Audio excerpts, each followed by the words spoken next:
வாசிப்பு. மத்தேயு எழுதின சுவிசேஷம் 18ஆம் அதிகாரம். அவ்வேளையிலே சீஷர்கள் இயேசுவினிடத்தில் வந்து, பரலோக ராஜ்யத்தில் எவன் பெரியவனாய் இருப்பான் என்று கேட்டார்கள். இயேசு ஒரு பிள்ளையை தம்மிடத்தில் அழைத்து, அதை அவர்கள் நடுவே நிறுத்தி, நீங்கள் மனம் திரும்பி பிள்ளைகளைப் போல் ஆகாவிட்டால் பரலோக ராஜ்யத்தில் பிரவேசிக்க மாட்டீர்கள் என்று மெய்யாகவே உங்களுக்கு சொல்கிறேன். ஆகையால் இந்த பிள்ளையைப் போல தன்னை தாழ்த்துகிறவன் எவனோ அவனே பரலோக ராஜ்யத்தில் பெரியவனாய் இருப்பான். இப்படிப்பட்ட ஒரு பிள்ளையை என் நாமத்தின் நிமித்தம் ஏற்றுக்கொள்ளுகிறவன் என்னை ஏற்றுக்கொள்ளுகிறான். என்னிடத்தில் விசுவாசமாய் இருக்கிற இந்த சிறியரில் ஒருவனுக்கு இடறல் உண்டாக்குகிறவன் எவனோ அவனுடைய கழுத்தில் எந்திர கல்லை கட்டி சமுத்திரத்தின் ஆழத்திலே அவனை அமிழ்த்துகிறது அவனுக்கு நலமாயிருக்கும். இடறல்கள் நிமித்தம் உலகத்துக்கு ஐயோ! இடறல்கள் வருவது அவசியம். ஆனாலும் எந்த மனுஷனால் இடறல் வருகிறதோ அவனுக்கு ஐயோ! உன் கையாவது உன் காலாவது உனக்கு இடறல் உண்டாக்கினால் அதை தரித்து எறிந்து போடு.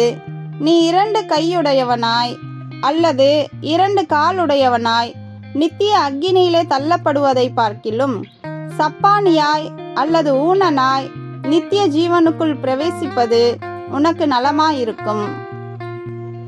உன் கண் உனக்கு இடறல் உண்டாக்கினால் அதை பிடுங்கி எறிந்து போடு.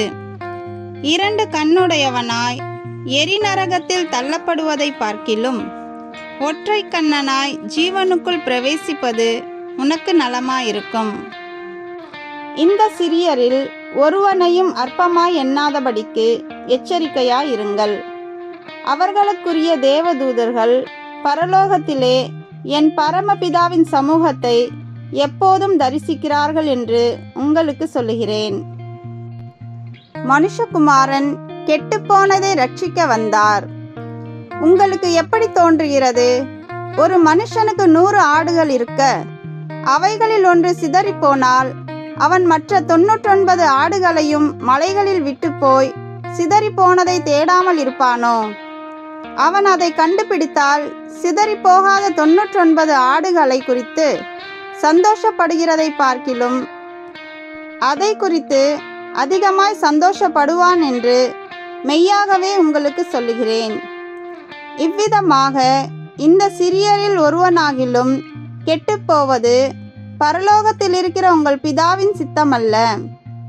உன் சகோதரன் உனக்கு விரோதமாக குற்றம் செய்தால் அவனிடத்தில் போய் நீயும் அவனும் தனித்திருக்கையில் அவன் குற்றத்தை அவனுக்கு உணர்த்து. அவன் உனக்கு செவி கொடுத்தால் உன் சகோதரனை ஆதாயப்படுத்தி கொண்டாய்.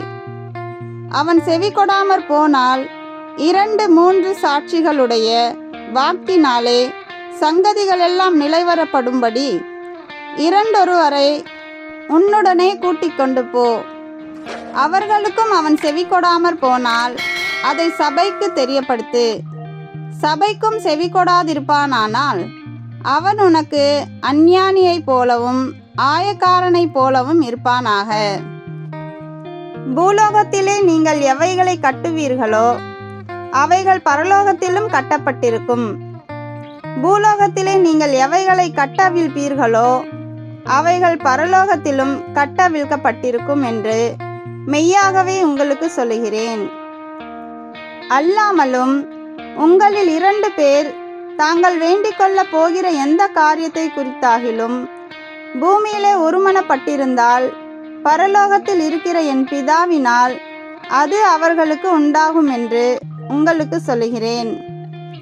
ஏனெனில் 2 பேராவது 3 பேராவது என் நாமத்தினாலே எங்கே கூடியிருக்கிறார்களோ அங்கே அவர்கள் நடுவிலே இருக்கிறேன் என்றார்.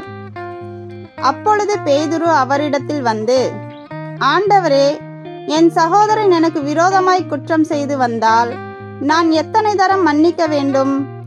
7 தரம் மட்டுமோ என்று கேட்டான். அதற்கு இயேசு, 7 தரம் மாத்திரமல்ல, 770 தரம் மட்டும் என்று உனக்கு சொல்லுகிறேன். எப்படி எனில் பரலோக ராஜ்யம் தன் ஊழியக்காரரிடத்தில் கணக்கு பார்க்க வேண்டும் என்றிருந்த ஒரு ராஜாவுக்கு ஒப்பாயிருக்கிறது. அவன் கணக்கு பார்க்க தொடங்கின போது 10,000 தாலந்து கடன்பட்டவன் ஒருவனை அவனுக்கு முன்பாக கொண்டு வந்தார்கள். கடனை தீர்க்க அவனுக்கு நிர்வாகம் இல்லாதபடியால் அவனுடைய ஆண்டவன் அவனையும் அவன் பெண்ஜாதி பிள்ளைகளையும் அவனுக்கு உண்டான எல்லாவற்றையும் விற்று கடனை தீர்க்கும்படி கட்டளையிட்டான். அப்பொழுது அந்த ஊழியக்காரன் தாழ விழுந்து வணங்கி, ஆண்டவனே, என்னிடத்தில் பொறுமையாயிரும், எல்லாவற்றையும் உமக்கு கொடுத்து தீர்க்கிறேன் என்றான். அந்த ஊழியக்காரனுடைய ஆண்டவன் மனதிறங்கி அவனை விடுதலை பண்ணி கடனையும் அவனுக்கு மன்னித்து விட்டான். அப்படி இருக்க அந்த ஊழியக்காரன் புறப்பட்டு போகையில் தன்னிடத்தில் 100 வெள்ளிப்பணம் கடன் பட்டிருந்தவனாகிய தன்னுடன் வேலைக்காரரில் ஒருவனை கண்டு அவனை பிடித்து தொண்டையை நெரித்து, நீ பட்ட கடனை எனக்கு கொடுத்து தீர்க்க வேண்டும் என்றான். அப்பொழுது அவனுடைய உடன் வேலைக்காரன் அவன் காலிலே விழுந்து, என்னிடத்தில் பொறுமையாயிரும், எல்லாவற்றையும் உமக்கு கொடுத்து தீர்க்கிறேன் என்று அவனை வேண்டிக் கொண்டான். அவனோ சம்மதியாமல் போய் அவன் பட்ட கடனை கொடுத்து தீர்க்கும் அளவும் அவனை காவலில் போடுவித்தான். நடந்ததை அவனுடைய உடன் வேலைக்காரர் கண்டு மிகவும் துக்கப்பட்டு ஆண்டவனிடத்தில் வந்து நடந்ததையெல்லாம் அறிவித்தார்கள். அப்பொழுது அவனுடைய ஆண்டவன் அவனை அழைப்பித்து, பொல்லாத ஊழியக்காரனே, நீ என்னை வேண்டிக் கொண்டபடியினால் அந்த கடன் முழுவதையும் உனக்கு மன்னித்து விட்டேன். நான் உனக்கு இறங்கினது போல நீயும் உன் உடன் வேலைக்காரனுக்கு இறங்க வேண்டாமோ என்று சொல்லி அவனுடைய ஆண்டவன் கோபமடைந்து அவன் பட்ட கடனையெல்லாம் தனக்கு கொடுத்து தீர்க்கும் அளவும் உபாதிக்கிறவர்களிடத்தில் அவனை ஒப்பு கொடுத்தான். நீங்களும் அவனவன் தன் தன் சகோதரன் செய்த தப்பிதங்களை மனப்பூர்வமாய் மன்னியாமற் போனால் என் பரமபிதாவும் உங்களுக்கு இப்படியே செய்வார் என்றார்.